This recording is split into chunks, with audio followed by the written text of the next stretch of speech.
It's making me build. Can we go now? Because I've got one.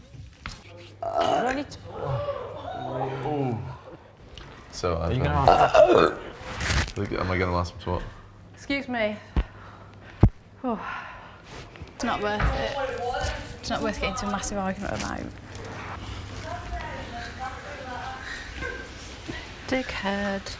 I'm not going to start messing with that because it will murder me. It scares the life out of me, the big dogs, because of there was one that lived on the farm, and it was just it literally just goes. So anyway, we were like, oh right, okay. We'll take it off your hands, kind of thing.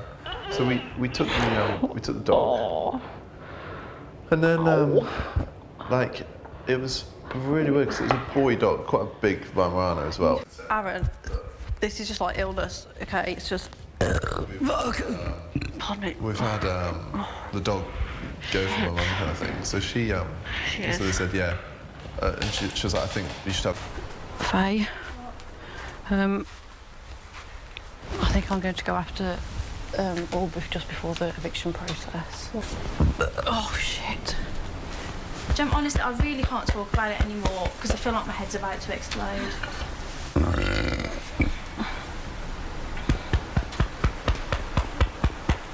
They took him on, and he Can I interrupt? I want to just explain to you something, Aaron.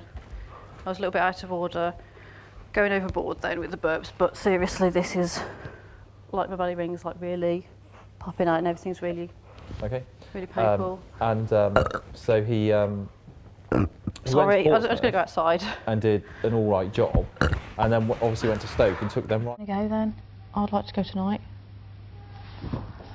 I love you, and I don't want you to go. I want you to be happy. Why would I possibly be happy? So I've had a really good time here.